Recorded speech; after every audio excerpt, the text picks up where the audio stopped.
샬롬, 말씀 읽어주는 김기훈 목사입니다. 오늘도 기대하는 마음과 사모하는 마음을 가지고 하나님의 말씀 함께 읽겠습니다. 누가복음 9장 37절부터 50절까지의 말씀입니다. 이튿날 그들이 산에서 내려오니 큰 무리가 그들을 맞이했다. 무리 가운데 한 사람이 외쳤다. 부탁입니다, 선생님. 제 아들 좀 봐주십시오. 하나뿐인 제 자식입니다. 귀신이 아이를 사로잡을 때마다 아이는 갑자기 비명을 지르고 경련을 일으키며 입에 거품을 뭅니다. 귀신은 아이를 때려서 검푸른 멍이 들게 해놓고서야 떠납니다. 제가 아이를 구해달라고 선생님의 제자들에게 부탁했으나 그들은 하지 못했습니다. 예수께서 말씀하셨다. 하나님도 모르고 삶의 중심도 없는 세대여, 내가 같은 말을 몇 번이나 해야 하느냐? 얼마나 더 참아야 하겠느냐? 내 아들을 이리 데려오너라. 아이가 나아오자 귀신은 아이를 바닥에 내동댕이 치고 경련을 일으키게 했다.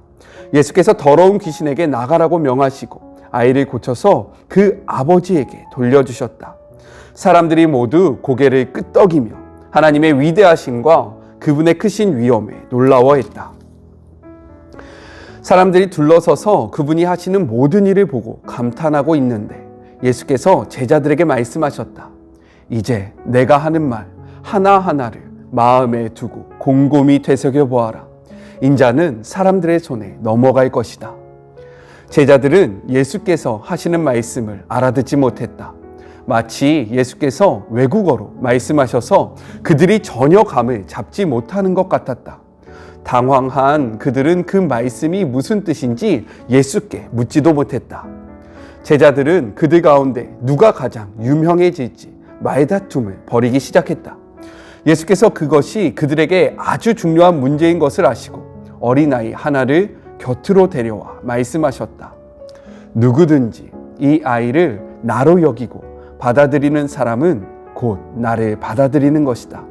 또한 누구든지 나를 받아들이는 사람은 나를 보내신 분을 받아들이는 것이다. 이와 같이 내세울 때가 아니라 받아들일 때 큰 사람이 된다. 중요한 것은 눈에 보이는 크기가 아니라 너희의 영이다. 요한이 당당히 말했다.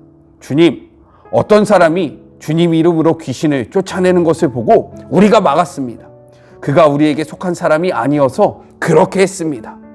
예수께서 말씀하셨다. 그를 막지 마라. 그가 적이 아니라면 곧 우리 편이다. 이것은 하나님의 말씀입니다. 오늘 본문은요, 내용상 크게 두 부분으로 나눠서 생각해 볼 수 있습니다. 먼저 첫 번째 37절부터 45절, 귀신 들린 아이의 치유와 2차 순환 예고입니다.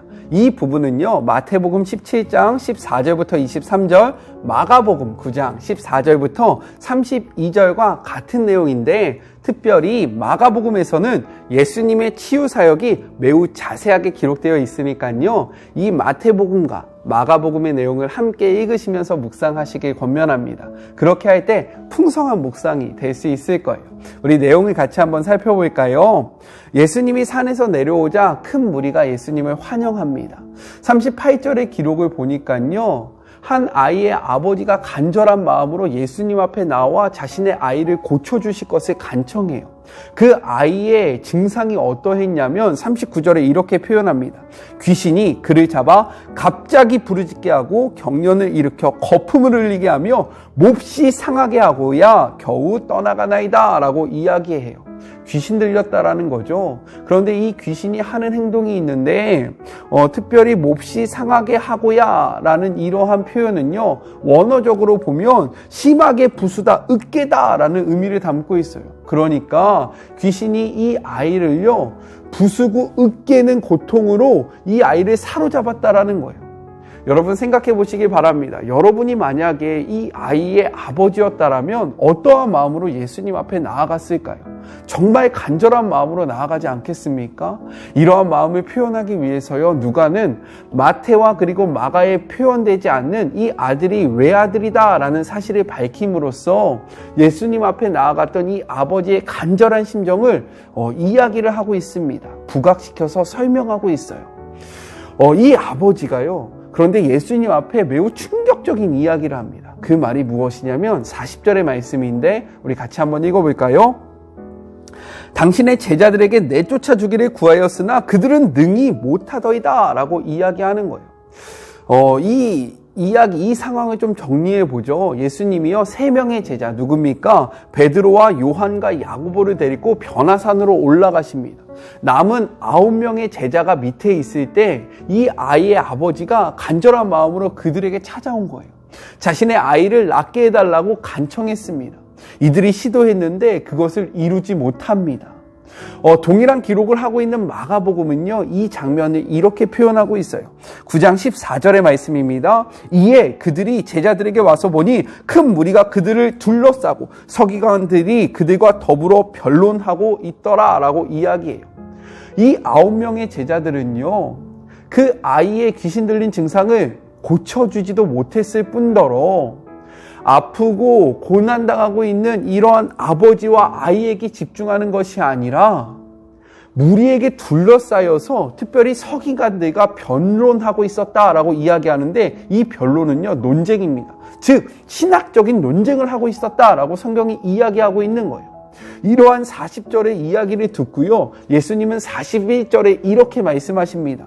예수께서 대답하여 이르시되 믿음이 없고 패역한 세대여, 내가 얼마나 너희와 함께 있으며 너희에게 참으리요, 내 아들을 이리로 데리고 오라 하시니 라고 이야기합니다. 이 41절에서 예수님의 답답함이 느껴지십니까? 정말로 예수님의 그 분노가 느껴지세요? 왜 예수님은 이렇게 말씀하셨을까요? 우리 말씀을 또 찾아보죠. 누가복음 9장 1절부터 2절의 말씀이에요. 예수께서 12제자를 불러 모사 모든 귀신을 제어하며 병을 고치는 능력과 권위를 주시고 하나님 나라를 전파하며 앓는 자를 고치게 하려고 내보내시며 라고 이야기하고 있어요.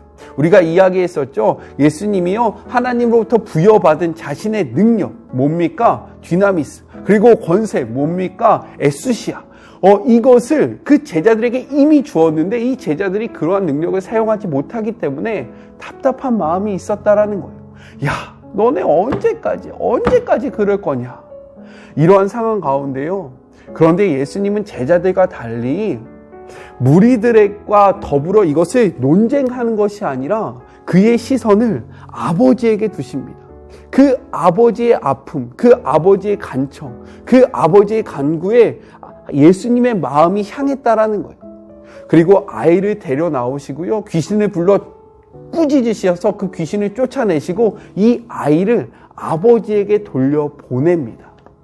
오늘 이 누가복음에는 기록되어 있지 않지만 마가복음에는요, 그 이유를 물어봐요. 제자들이요, 조용히 와서. 크게 물어보는 것도 아니에요. 얼마나 창피했겠습니까? 조용히 와서 물어봐요. 예수님, 왜 저희는 못합니까? 라고 물어보니까요, 예수님이 9장 29절에 이렇게 말씀하세요. 기도 외에는 아무런 유가 나아갈 수 없다. 이 말이 무엇입니까? 이들은요, 예수님께 은사를 받았어요. 능력과 권세를 부여받았습니다. 하지만 이들이 기도하지 않으므로 그 권세를 사용하지 못했다라는 거예요. 자, 기도가 무엇입니까? 기도는 하나님과의 관계예요. 하나님과의 교제입니다.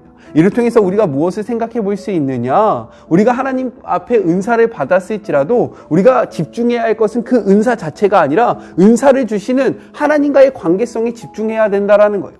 이 관계성이 끊어지면 우리가 아무리 훌륭한 은사를 받았다 할지라도 그 은사를 사용할 수 없음을 오늘 말씀을 통해서 우리가 깨달을 수 있다라는 겁니다. 그렇기에 기도를 통해서 하나님과의 관계를 더욱더 돈독하게 하시고 기도를 통해서 하나님과 가까워지시는 그런 복된 하루가 되셨으면 좋겠습니다.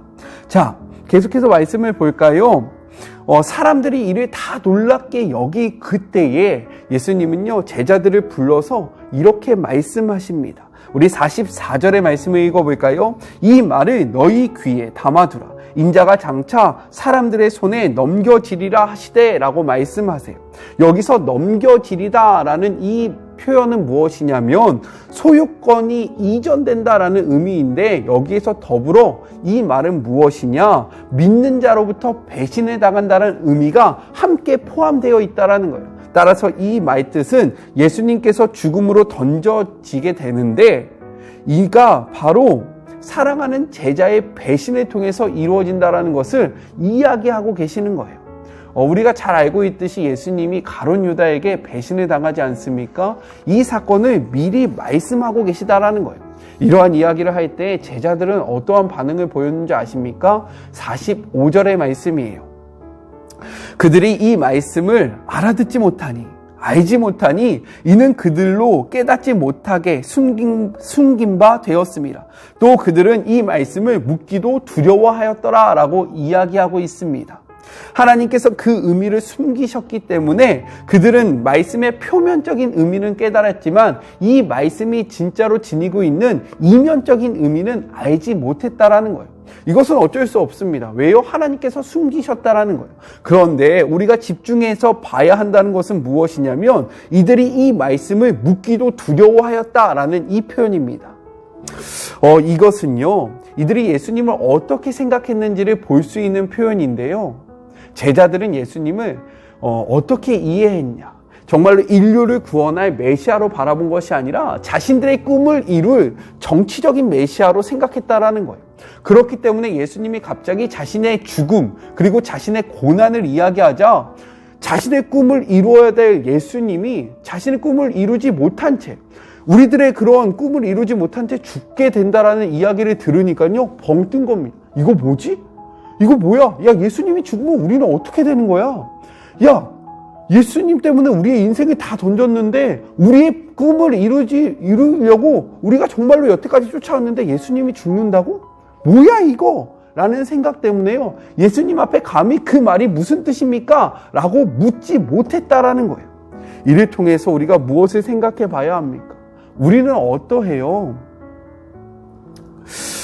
우리도요, 제자들과 같이 예수님의 말씀을 부분적으로 받아들이고 있지는 않는지 우리의 모습을 되돌아봐야 한다라는 거죠.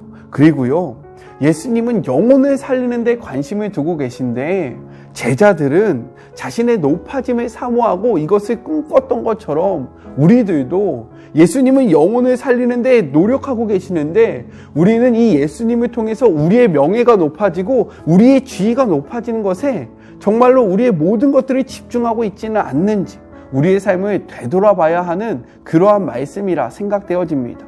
이 말씀을 근거로 나는 어떠한 모습으로 예수님을 쫓고 있는지 우리의 삶의 모습을 돌아보길 주님의 이름으로 권면합니다. 자, 둘째, 46절부터 50절, 큰 자가 되고 싶어하는 제자들과 그들을 향한 예수님의 답변입니다. 예수님은 순환을 예고하셨지만 제자들의 관심은 정반대편에 있었습니다. 그래서 제자들은요, 이러한 이야기를 들었음에도 불구하고 누가 더 큰 자인지에 대해서 변론하고 있었던 거예요. 이러한 상황 가운데 예수님은 한 아이를 자기 곁에 세우시고 말씀하십니다. 왜 아이를 세우셨을까요? 그 당시 문화 속에서, 고대 사회 속에서 어린 아이는요, 사회적으로, 신체적으로 가장 낮은 지위에 있었던 인물이라는 거예요.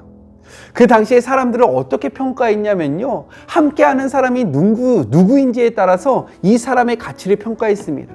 그러니까 이런 거예요. 대통령과 함께하는 사람들은요, 대통령급으로 생각하는 거죠. 그리고 거지들과 함께하는 사람은요, 거지들과 같다라고 생각하는 것이 그 당시에 사람을 평가하는 기준이었습니다. 그런데 예수님은 그 당시 아무도 주목하지 않고 바라보지 않고 집중하지 않았던 이 어린아이를 보여주심으로써 하나님 나라의 가치를 설명하고 계신 거예요. 우리 같이 한번 말씀을 볼까요? 48절의 말씀입니다. 그들에게 이르시되 누구든지 내 이름으로 이런 어린아이를 영접하면 곧 나를 영접하며 또 누구든지 나를 영접하면 곧 나를 보내신 이를 영접함이라. 너희 모든 사람 중에 가장 작은 그가 큰 자니라 라고 이야기하십니다. 여기서 핵심이 무엇이냐면 내 이름으로 라는 거예요. 내 이름으로, 이것은요, 나 때문에로 바꿔서 이야기할 수 있습니다. 왜냐하면 같은 의미이기 때문인 거예요. 그렇기 때문에 이는요, 어떻게 이야기할 수 있냐? 어떤 사람을 그 사람의 신분이나 지위에 따라 영접하는 것이 아니라 이것은 세상의 가치이지 않습니까? 하나님이 원하시는 하나님 나라의 가치는 무엇이냐? 예수님과 관련지어서 예수님 때문에 예수님의 이름으로 영접하는 것이 중요하다라고 이야기하는 거예요. 다시 한번 설명해 볼게요. 세상에서는요, 함께하는 사람이 높을수록 나의 가치가 올라갑니다. 나의 존재성이 올라가요. 하지만 하나님의 나라는 그렇지 않다라는 거예요.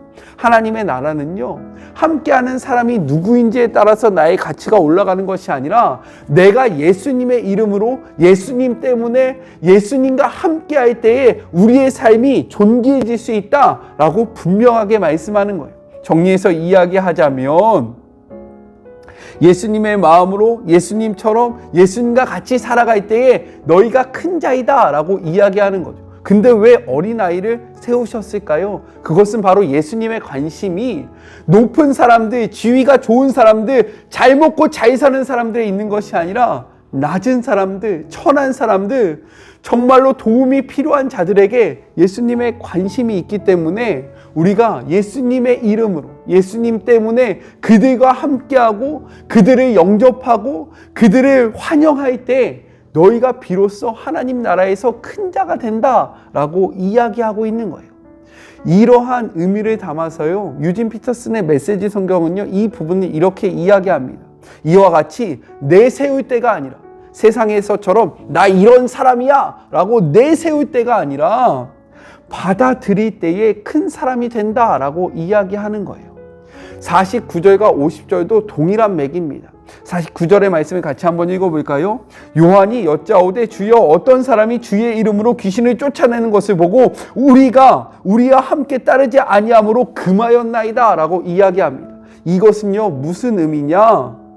제자들이 큰 자가 되고자 하는 욕심을 단적으로 보여주고 있는 표현입니다. 제자들은요, 아직도 예수님의 말씀의 의도를 온전히 깨닫지 못하고 있음을 보여주고 있는 거예요. 예수님은 이러한 요한의 생각, 이것은 요한의 생각뿐만이 아니라 제자들의 생각이었거든요. 이러한 제자들의 생각이 잘못되었음을 이야기합니다. 특별히 어떠한 생각입니까? 나 예수님과 함께하는 12제자야 라는 특권의식, 그리고 너 우리와 함께하지 않아? 그럼 넌 안 돼 라는 배타성, 이러한 생각들이 잘못되었음을 이야기해주고 있는 거예요. 따라서 이 말씀을 근거로, 이 말씀을 통해서요, 우리의 삶의 모습을 돌아봤으면 좋겠습니다.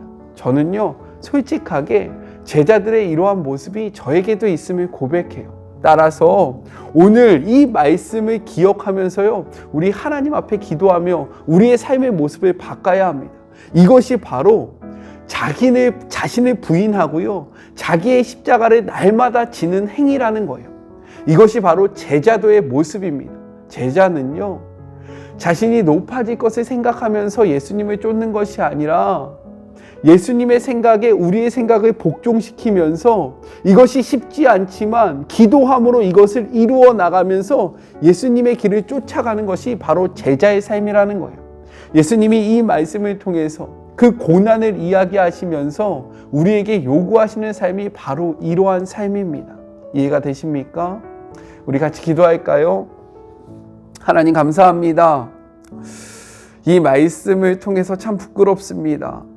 예전에는요, 어떻게 제자가 이럴 수 있어? 라는 생각을 했는데 다시금 이 말씀을 묵상하니까 제자의 모습이 곧 저의 모습이고 저의 모습이 곧 제자의 모습이라는 것을 발견했습니다.